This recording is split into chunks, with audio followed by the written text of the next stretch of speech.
All right, everyone, thank you again for joining us for another one of our Lunch and Learn series. We're really glad all of you are here today.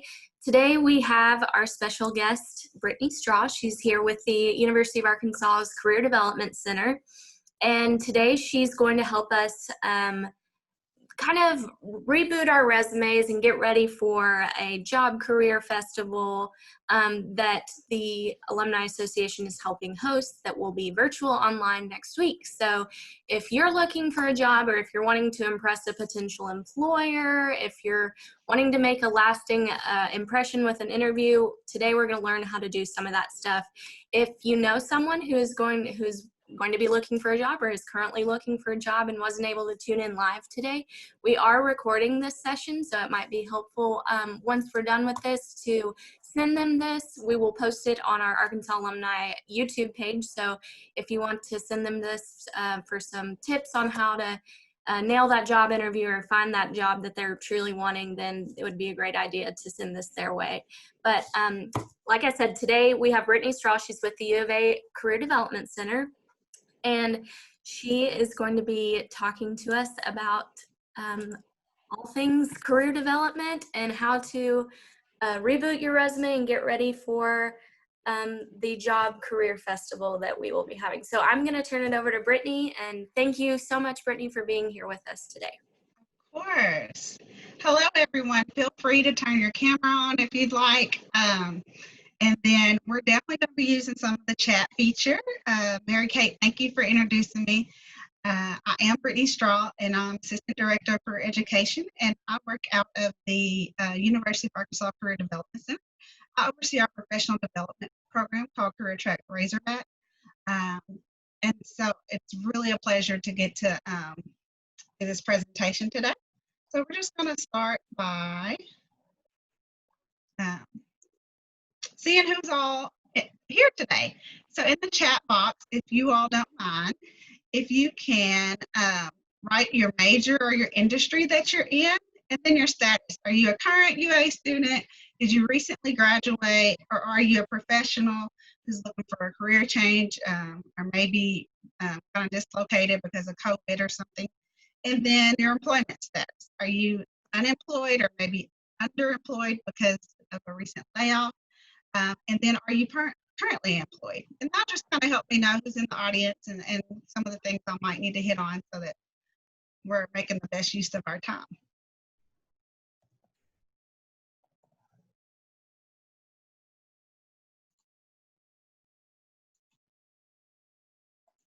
And you all are welcome to write it in the chat box. If you want to unmute yourself too, then and share, you're welcome to do that as well.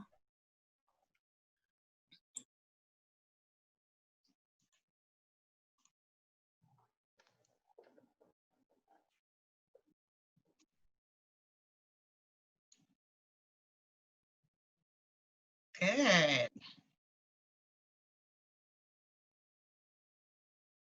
So we have some recent graduates, we have some higher education, supply chain, cool.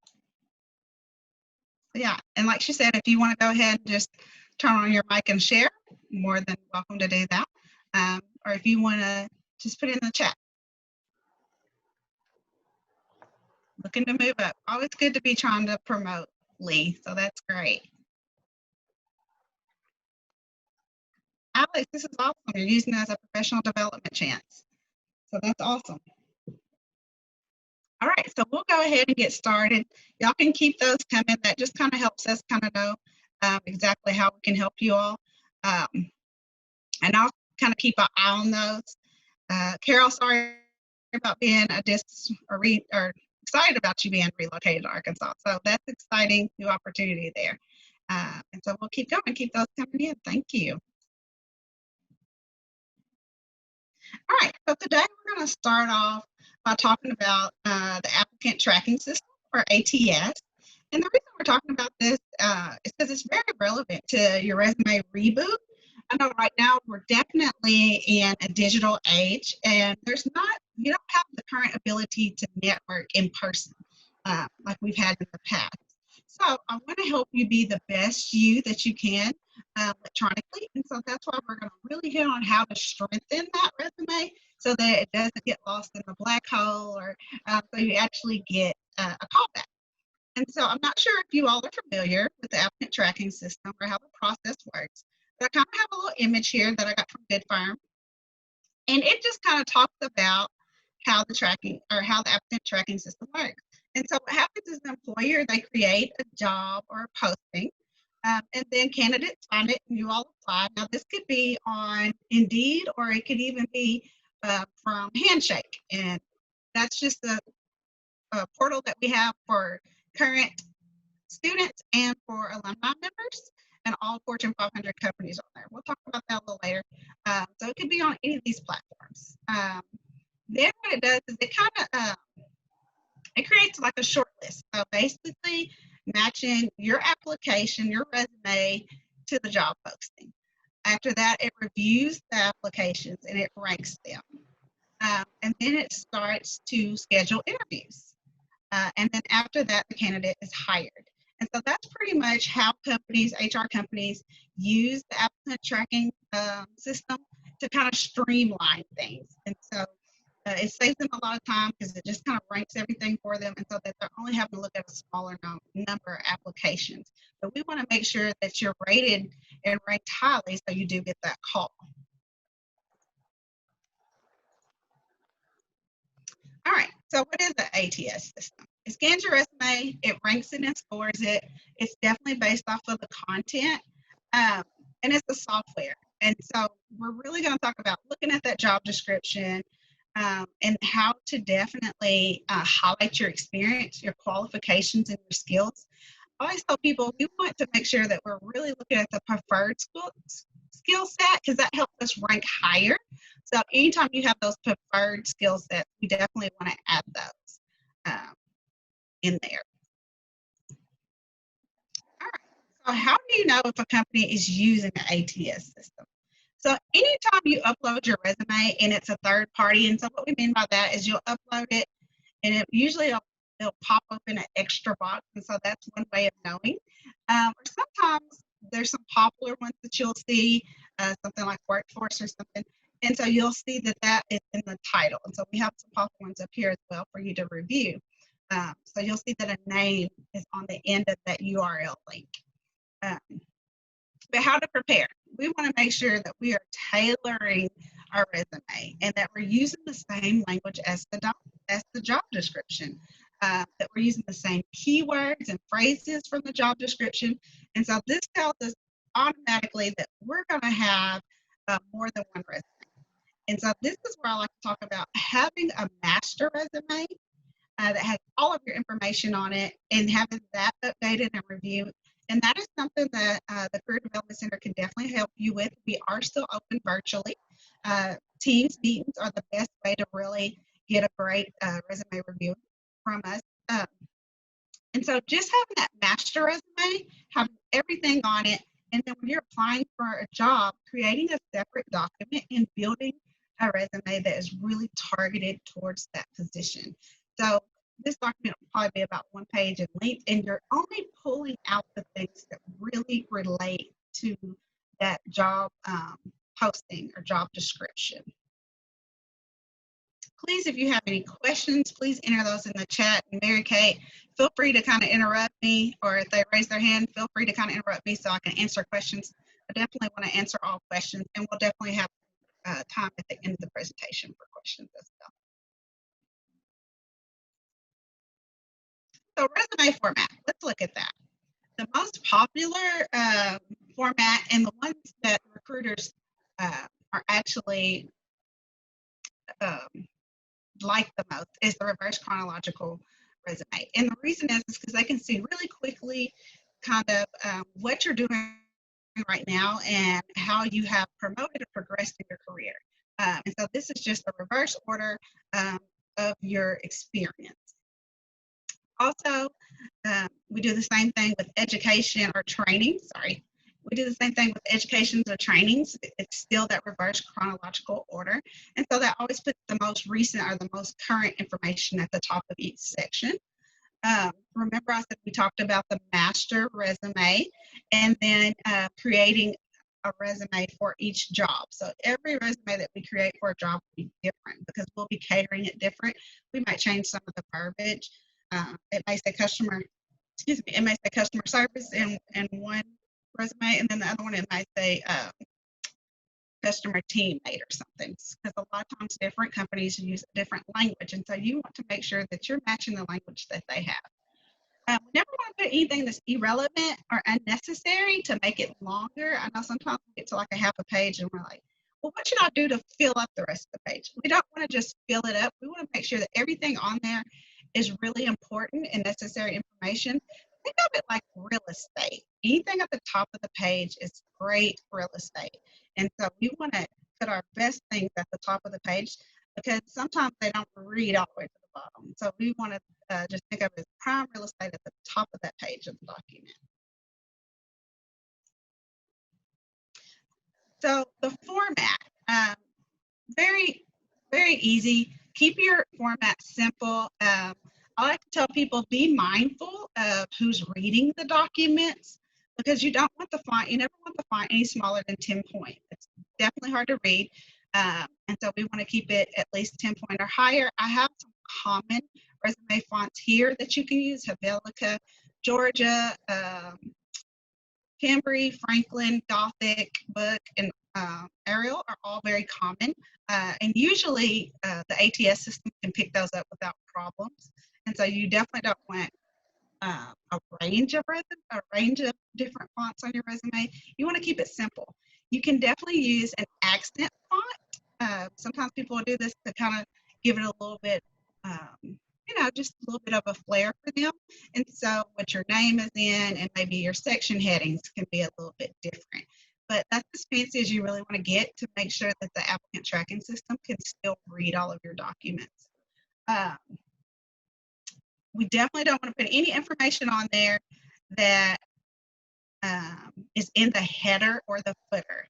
The ATS cannot read that information, and so sometimes to make more space, we might put our contact information in the header, or we'll move the footer. We want to make sure that we usually have at least a 1/2 inch margin so that it's able to read all of the document correctly, and we don't want to put any information in there because it doesn't always scan it, depending on how new or how old the applicant tracking system is. So let's move on to the contact information. What to include? Your full name. If there's a preferred name that you go by, you can definitely put that in parentheses so that they know that that's your name you go by. Your mailing address is definitely optional. And I say this because when you apply, there's always an application that you have to apply, and you do have to put your mailing address on there. But sometimes with the resume, when you're applying for higher level positions, they send your resume out maybe to a division or to a department so that people can kind of get a feel for who the applicant is. And that is personal information that you may not want to be shared, or because sometimes on company profiles now, especially with websites, they'll have people's CV or their resume posted, and if it's being posted on the internet, that might be some information that you don't want shared there as well. So I'll show you some examples in a minute, and I have an example of one without it. Your appropriate email. I always tell my students or my clients to make sure that your email is not connected to any social media other than your LinkedIn. And that way, when you have things come in for jobs, you're able to see it. It doesn't get lost in junk mail. And it's just a positive email just for your career. And so I always suggest just opening up something very simple. And like I said, we have some examples. We'll look at that. Your phone number is on there. Make sure you put your area code, especially if you're applying out of state. And your LinkedIn URL. This is optional as well, but it definitely gives them a detailed view, especially if you're having trouble trying to decide what all should be on my one-page resume. Your LinkedIn can have a lot more information on there, and so it's always great to share that there. What we don't want to include, especially if we're applying domestically here in the United States, is our age, our sex, our race, our height, our marriage status. All of these things are very personal. No identifying things like social security numbers or driver's license numbers, student IDs. If they need this information upon hiring you, they will definitely request it, but we don't want that to be on a document. Like I said, sometimes these resume documents are shared division-wide, and so we want to make sure that we're not giving out any personal information. So here's some samples of contact information or kind of headers. I try to not say headers because I don't want you to think to put it in the header there. So this first one, first name, last name. If you notice, they even have an accent color here, so navy blue, something that's very subtle if you're going to use the accent color. And then they don't have the email, the mailing address. We kind of talked about that, but they do have all of the other information there. So that is something that you can change. And you might ask them if you're being called in for an interview, if they're going to share your document. And if so, you can say, may I send you a document without my mailing address on there. And then here's just some other examples that I have. Please don't think that there's just one right way of doing your contact information. This is another way you can kind of show your personality. So the second example is a little bit more edgy. And then the first example almost has a little bit more bubble. And so you can definitely use this to your advantage. Been traveling is a little bit more standard. And so if that's kind of the look or the perception you would like to give off, you can definitely do that with different fonts. The next thing is on your resume will definitely be your career summary. And that definitely goes to the top of the top of the document, following that header, contact information. What I like to say here is think of this as a headline. So I always like to use the Twitter example of 140 characters or 240 characters. So just thinking, I really want to grab their attention and pull them in to read the rest of the document. This is also a great place to add any information, like we talked about the preferred qualifications on the job description, but you might add those if you have those skills, because that will help you score higher on the ATS ranking. This should be probably no longer than 3 to 4 lines. I usually like to bullet point these because it just kind of draws the attention in and gives them that information that they need to know, so that they're like, okay, we know she's certified, or we know that she has 5 or 10 years experience. And so it helps them just draw in, and then they can go down and look further into the information. You can also list some job titles, because a lot of times companies have different job titles for the same position. It just depends on how the company is structured. So if you have a different job title, but it was essentially the same job or something, you can add those in there. You can add key area words. The one thing I don't want you to add is an objective statement. Those are definitely outdated now, and we want to show them that we are current, and we want to use the real estate of our resume as best we can. So add an objective statement, it just takes away from our prime real estate. And so we just want to make sure that we're using this to the best of our ability. So let's talk about building your summary. It's really important that you kind of give them a starting point. And so I talked about this in the last slide, as really just talking about if I'm a recent graduate, or if I have 5 years in there, if I'm a mid-level manager. So kind of letting them understand exactly where you are. It helps them. And then highlight some experience or accomplishments. So really pull them in. And I always say, if you increase numbers, decrease time, or decrease work going out, then those are things that we definitely want to share. Or if you've solved something and you've been really innovative. With the recent COVID, that has helped us be so innovative in so many things. And so this is a great time to think about, what have I done lately that's innovative, that just sets me out from other candidates? And then kind of explain your current situation. So that kind of goes back to your starting point. If you're a recent graduate and you're seeking an internship with 5 years of hospitality and 2 years of real estate or retail, then that kind of helps them kind of tell them where you're at, a little bit of background, but also tells them what you're seeking and what you're looking for: internship, change of career, those types of things. So that really can help set the tone of that resume. So how long should it be? We talked about it, 3 to 4 points. But what's important is, if you already have experience in here, you want to keep is short. And that just goes back to that real estate in that resume. Not going too long so we can get into the meat of it. If you are changing careers, then yours might be a little bit longer, and you're going to tailor more of your transferable skills in this section. Remember, this is just a bridge to get to the experience. So like I said, it is a headline that lets them say, okay, let me go down and let me really see what type of experience she has. And we're going to explain that really thoroughly to them in achievement statements. If you're changing careers, it will be a little bit longer, but it's because we want to make sure that they understand you are capable of doing this position. If we have any questions, I'll just take a moment just in case we have any questions on that. And if we don't, then we can jump into some of the examples we have that might kind of help clear it up a little bit. I don't see any coming in through the chat. Like I said, if you decide you have questions, please feel free to raise your hand. Mary Kay is helping monitor today, and so she's going to help call on anyone who's raising a hand or putting that in the chat. Okay, so we'll continue on with the summary. So this is someone who is actually, this is an example of someone changing careers. And so this one's a little longer. Remember, we talked about a traditional one being about 3 to 4 bullet points. So this one's a little bit longer, but I'm going to give you a minute to read it because I know I'm talking a lot.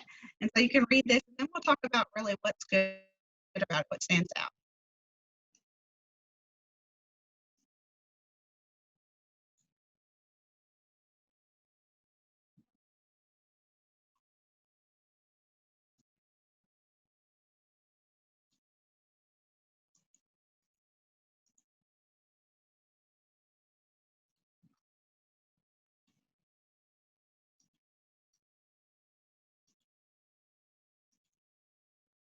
I see your eyes moving back and forth.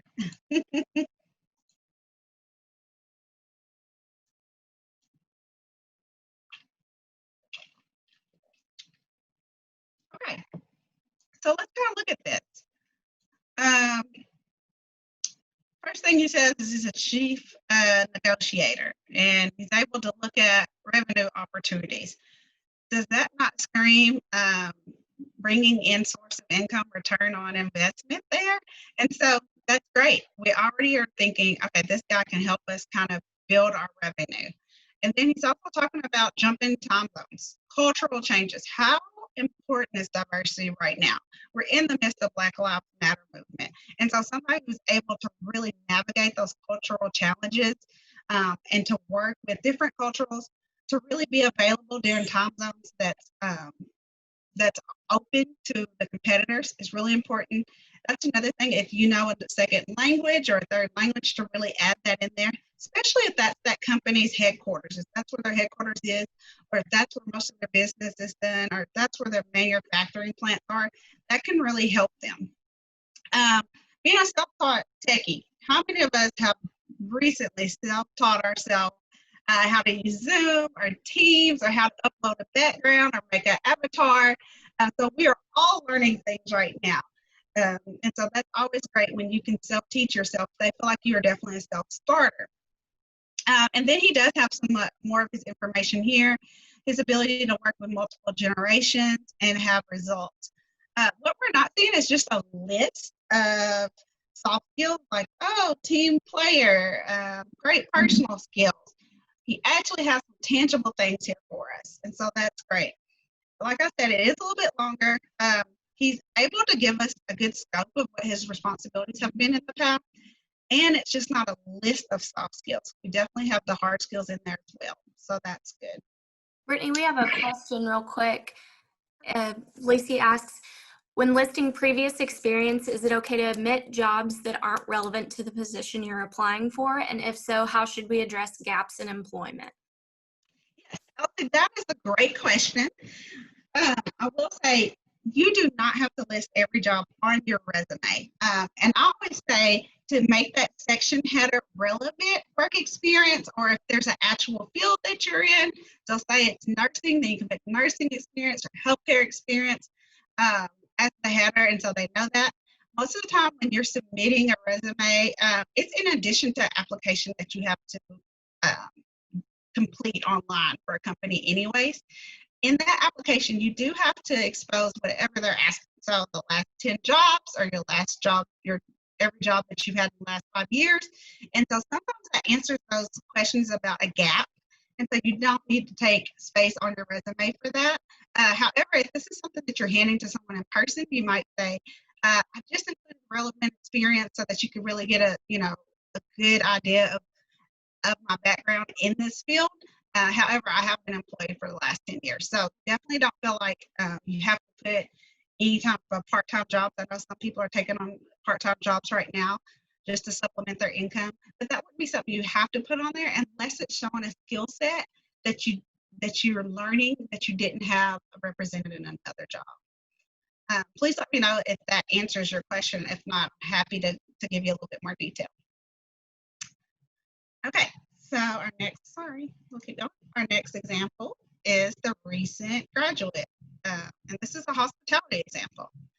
So what we have here is just summary qualifications. Now, I did give you more than 3 to 4 bullet points because I wanted to kind of point out to you some of the different information that can definitely go in this section. So it can be years of experience or in the field. I always say be careful with this as well, though, because sometimes it can age you. So if you say 35 years of experience, they're like, okay, we know their age because they probably didn't start working until maybe like 20. So be careful about that. But you can add that. You don't have to always add the years, but sometimes with the position, it'll say preferred someone who's been in the industry for 10 years. And so that's why I like to point that out. Also, any type of awards that were major, especially in some industries, there's, I know in our industry, we're part of the National Association of Careers, Colleges, and Employers. And so if you receive a NACE award, that is outstanding. And so that would be something we would put in there. Any type of national or regional thing that is just such an honor that would draw them in. Then we have, and this is usually more for some students or somebody who hasn't had a lot of experience here, how you demonstrated your leadership ability or professionalism, because maybe you haven't been, your job title doesn't say like manager or supervisor or lead. And so we don't have that in there. So this is a great way to add those things so that they know that you have leadership. I had already talked about just the languages, adding that, but with adding that, if you notice, they have Greek, but they also say that they're fluent in it, or that they have an intermediate knowledge in verbal and written Spanish, so that they know exactly kind of where you stand in that. That's really important. And the same thing with Microsoft Office. They kind of have that they're proficient in Microsoft Office, and they actually say which 3 programs they're proficient in. So I am the first one to admit that I am lost when it comes to Microsoft Access, but I can work wonders in Word, Excel, PowerPoint, and Publisher. So just knowing that you're telling them which ones you're really most familiar with, especially if it is like a general requirement. Sometimes we're like, oh, everybody knows Microsoft Office, or everybody knows Google Docs. And you'll be surprised at how many people really don't know how to clearly operate these programs. And if you don't say it on the application or on the resume, then you won't get that ranking so that they know that you have that. I know one time I was on a committee and we were hiring somebody to do our social media. And you would be surprised how many people did not list the platforms they were familiar with. And so we couldn't give them a higher ranking because they didn't tell us the platform. So making sure you're including the names of the platforms or including whatever those basic qualifications are so that they can give you a score so that you can be called. Don't just assume that they know, oh, I know all of those programs. The other thing we have is any type of certifications that you have or trainings, you can definitely add that in there as well. I will tell you, sometimes when companies are tightening their budget, that's one thing they look at is professional development funds. And so if they're hiring somebody and they know they're going to have to pay $2,000 for professional development and licensing for this person, if you already have that and you're already licensed, you're taking that burden off that company. And so sometimes that can just be really helpful. I'm sorry, I hit the wrong thing. So short summary, highlight your years of experience, any languages or awards or certifications that you have, and definitely technology. It's all areas that you can definitely cover in your summary, but you don't have to cover all of them. Remember, we are basing this off of the job description that we're viewing.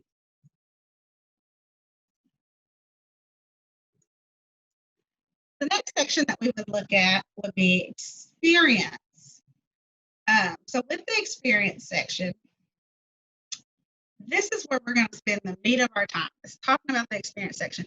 And the reason is because they want to know that you are qualified to do this job.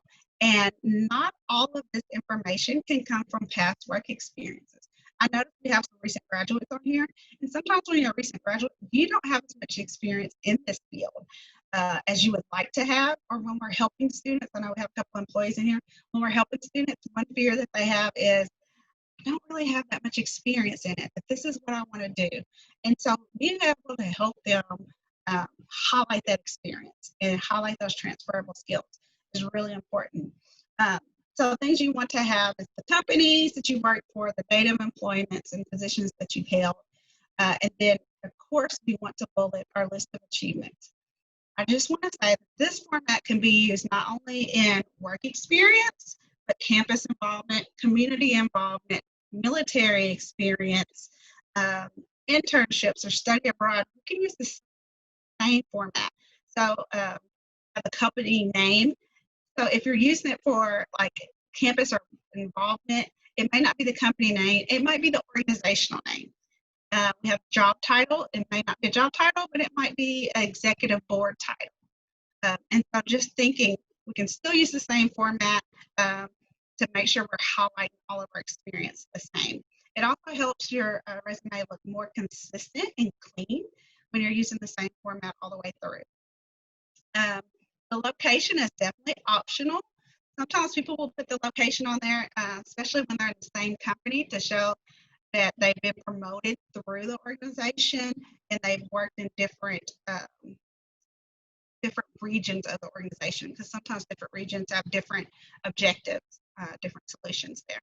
We always want to have our dates there so that they can see how long were we employed there, and sometimes what, like while you were employed there, what happened.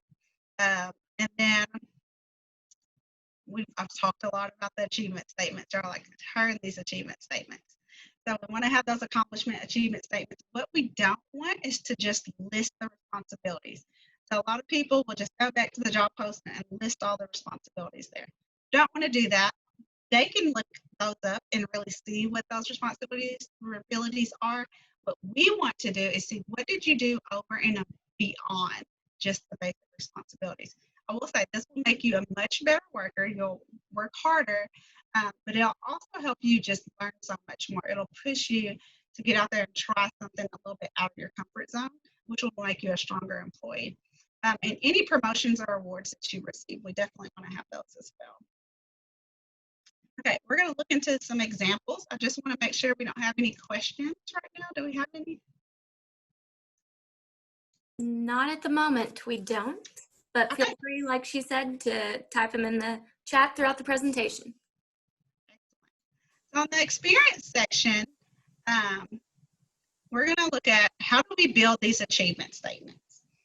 So if you don't learn anything else from this webinar today, turn that TV off or tell your child, give me 1 minute, or move your dog, and let's just look at this formula. We're going to start off with our action verb, who or what benefited, the skill that we use, and how was it successful or what was the result.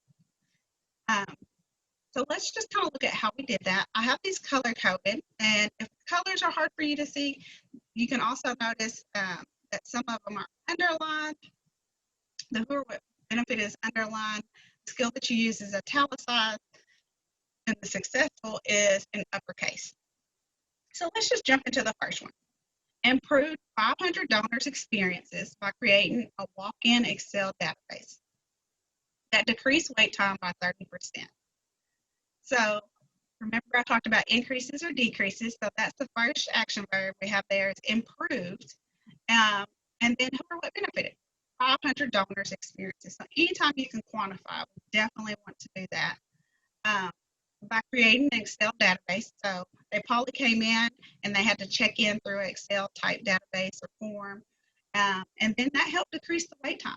This is something very simple. You can see what was the wait time before, and now after we've started using this Excel database, what's the wait time now? So just kind of getting that baseline and figuring that out. But that really makes a difference. If we had not gotten so, you know, specific about exactly what we're talking about, it would be more generic, like creating an Excel sheet that helps clients get seen faster. And so that's not as polished as when we use the formula. So that's why we definitely want to use the formula. I'm going to give you time to read the other two. And what I would like for you to do is, if you have your phone or if you have a sheet of paper, if you could just try to look at what kind of achievement statement could I build, and just start with that action verb. I have some that are past tense and some that are present tense. And so you can do either one, and then just think about, who am I helping? Am I helping the organization or am I helping the customer? Usually those are your two audiences there. And then what skill are you using? Are you using communication skills? Is it a technical skill? If it's a technical skill, what technical skill is it? Is it one that they're using for this job position? So do they need somebody who has experience in Excel? And this is a great place to highlight that, I pulled these numbers using an Excel database, and configure these. And then if there was a result, sometimes there's not a result, and that's okay. We'll look at some examples when there's not. But I'm going to give y'all just a moment to do that. Again, if you have any questions, this is a great time to write those in the chat or turn on your mic and ask. Just give y'all just a minute to do that.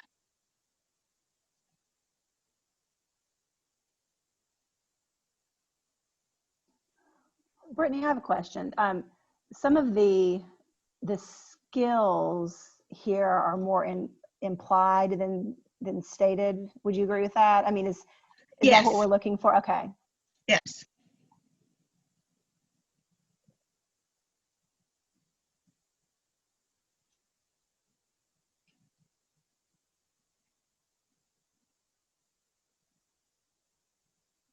Okay, if anybody has one they want to share, feel free to share. Let us know. We're happy to see what you have. We can always help you build it a little stronger. But I did want you to at least have one takeaway from this presentation, and that's just, how am I going to be able to build this achievement statements?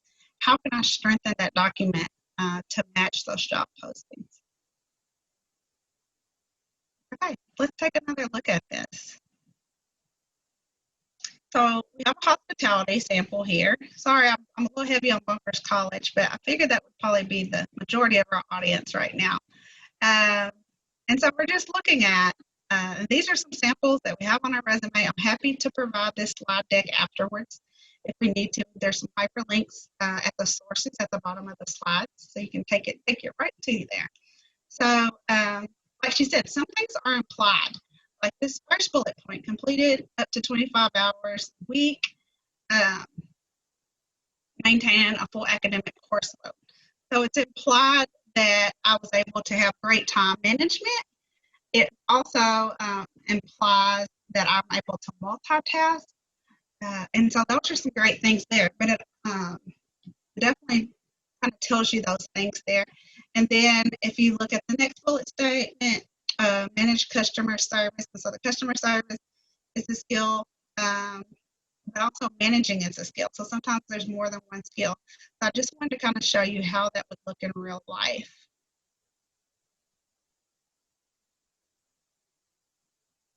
So now we're going to take it up a level, and we're going to add some quantification to this. So this is one area where people sometimes struggle, and that's, how do I quantify these achievement statements? I say if it answers any three of these questions, how much, how many, or how often, then we might could add that in there. So completed up to 25 hours a week while maintaining a full academic course load. So one we just looked at. So how often did you do this? A week. And how much did you do? How much did you work? 25 hours. And so you can see there, It may not answer all three of the questions, but sometimes it'll answer one or two of those. And so just if we can ask ourselves these questions, sometimes that can help us. The second example, manage 3 convenience stores. So if you're managing a convenience store, that's tough. But if you're managing 3, that's definitely a little bit more of a challenge. And so that shows them our scope of responsibility. A lot of times when we're describing that, it's just like kind of describing your population so that they know your scope of responsibility with different populations. Also, I don't know about you, but we have a couple of administrative assistants on here. And if you're having to do travel things once a month, that's okay. But if you're having to do that weekly, that is a lot of work and can be very challenging. And so that's why we ask how often. How often are you doing this? How many people are you doing this for? Because if you just have 2 people who travel, that's fine. But if you have an office of 15 and 10 people are traveling monthly, then that's definitely a different scope of it. So that's why we ask ourselves these 3 questions. How much, how many, how often? I do have an example of a apparel sample, so you can kind of look at that as well. And a lot of times we're looking at things with retail, we're looking at things like loss prevention, customer retention, how many cards we're selling, so whether that's loyalty cards or if that's like a credit card type thing. And a lot of times the manager has these stats, they know who the top seller is. And so we want to make sure that we're looking at that and that we're trying to increase those numbers. And that's why I said this will start to make you a better employee, because whether it's like customer service surveys after you've met with a client or a student, it makes you deliver higher service because you want to continue to increase those things. That definitely makes you a stronger person in your field. So let's talk about some of the additional sections that could be in the resume. And we kind of talked about this earlier. And I have a list of some of those additional sections here, and you can look at those. The things I really want to talk about is the sections that you should be using achievement statements for, but you may not be doing that. So what do we have? Achievements. And sometimes under achievements, we'll put awards or scholarships.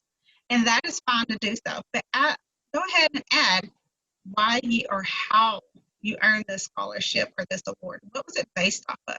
Was it based off your work experience? Was it based off of customer service, your initiative to take on new projects? And so kind of tell that again, how many or how much? What was the amount of the scholarship? Because a $300 book stipend, that's good. But a full ride because of your athletic ability, that is huge, or because of your academic ability. So we definitely want to put that in there. Any affiliations that we're part of, so that could be community service, community involvement, campus involvement. We want to add our achievement statements there. Studying abroad, a lot of students have studied abroad or thinking about studying abroad, traveling abroad.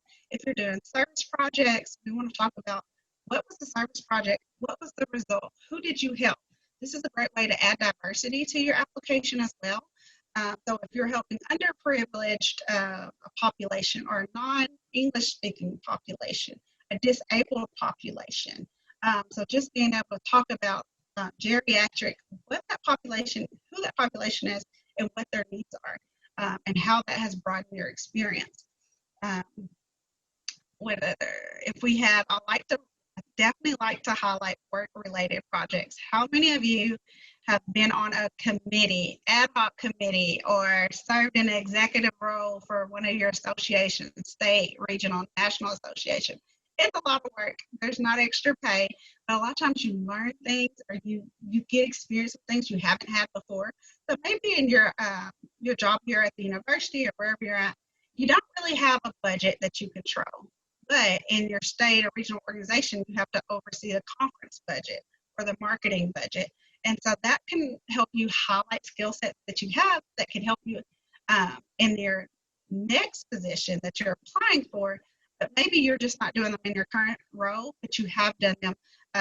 Even if you're the treasurer of a church organization, you've learned that skill set. You've used Quicken Books or you've used Excel documents.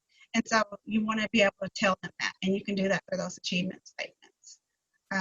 And then volunteer experience is the same thing. A lot of times I'll have people who volunteer to do social media pages for different nonprofit organizations, and they really want to go into marketing. And so they haven't done this in a formal setting, like to be paid for, but they have done this in a volunteer setting, and they've done a professional job, and they've increased the followers or the impressions. And so we definitely want to be able to do that. Please let me know if you have any questions about that. I do want to talk about some additional resources we have, because I know this is just a short hour, but please know if you're a current student or a recent alumni, member of the Alumni Association, that you can contact our office for all of these needs. We do have social media. Feel free to follow us there. We do add content on there. It's informational. And we have our phone number here. We are located in the Arkansas Union. However, we currently are not on campus. So we hope to return soon. And I want to let you know about some update things. So I'm so excited the opportunity to get to kick off the Career Fest and jumpstart that for Arkansas alumni. I know that's going to be awesome. I just have those dates on there. You can definitely go to the alumni page and you can go ahead and get signed up for that. I'm looking forward to it. They have 4 different tracks. I'm really looking forward to doing those. The career management track is always a great track for someone who's looking at how am I managing my career? How can I keep moving forward? Those types of things. Post-grad life, adulting 101. I am in my mid-30s and still sometimes call my parents about adulting questions. So this is great. I looked at some of the sessions and I will be popping into those. But if you can't make these sessions, I do want to let you know that the sessions are recorded and they will be available 2 weeks after. And so that'll be great. We talked about hard skills and soft skills in the presentation. They do have a soft skills track, and so that'll help you. I will say that our NACE employers, they always say that that is where we have gaps with students and recent graduates, is that people don't have those interpersonal skills that they really need. And so I do recommend this track if you're thinking, yeah, I don't really have that, or I don't have the diversity thing down. These are things that you definitely can help filter. They have some published authors who are presenting, so it's going to be an excellent fit that we have coming up. The other thing I want to just highlight is the Career Tips Tuesday that the Career Development Center is doing. And you can just go to careers@uark.edu and look at those. I will be presenting something similar to this presentation on July 28th.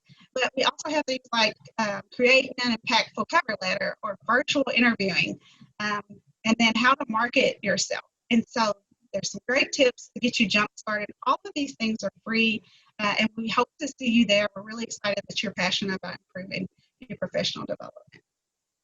I do have the resources. Like I said, I'm happy to share this slide deck, and they can post that on the website if they want. I do have everything directly linked. Byron Clark is just a great writer. I agree a lot with some of his theories, and so I really kind of pulled a lot from his blogs. Here's my contact information. Please feel free to contact me if you have any questions or if we need to do a session. I'm happy to meet with you all. And if you all would like a copy of the slide deck, please feel free to put your email address in the chat, and I will get with Brittany separately and we'll make sure and send that to you.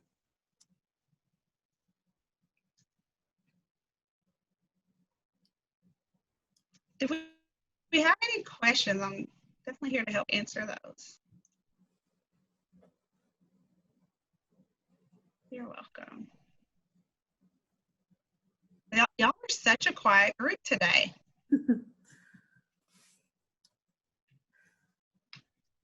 Well, like I said, if anything resonated with you, that you know someone who might also benefit from this that wasn't able to attend today, please feel free to direct them to our website. It's www.arkansasalumni.org/learn. And we will upload this presentation to our YouTube page there, and feel free to send that to whoever you know that might be looking for a job, currently applying for some, a recent graduate, anyone you think could benefit from this, which is a lot of people, I'm sure. Brittany, thank you so much for joining us today. Nice. We really appreciate all you've given us. And like she said, please, if it interests you or if you have any interest in it, please sign up for the Career Festival that'll be next week. Brittany will be tuning into some of the sessions. Yes. You can also see the schedule of the sessions and who will be speaking and whatnot on that website that's on the Career Festival flyer that's on your screen. So check those out. Feel free to join in on those. We'd love for you to join.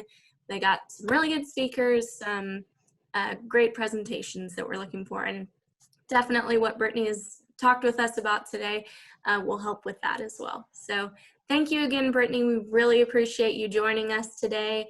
And like I said, if you would like a copy of the slide deck, please put your email in the chat and we will get that to you separately. Thank you. Thanks, Brittany. Thank you all for joining us, and we will see you next time.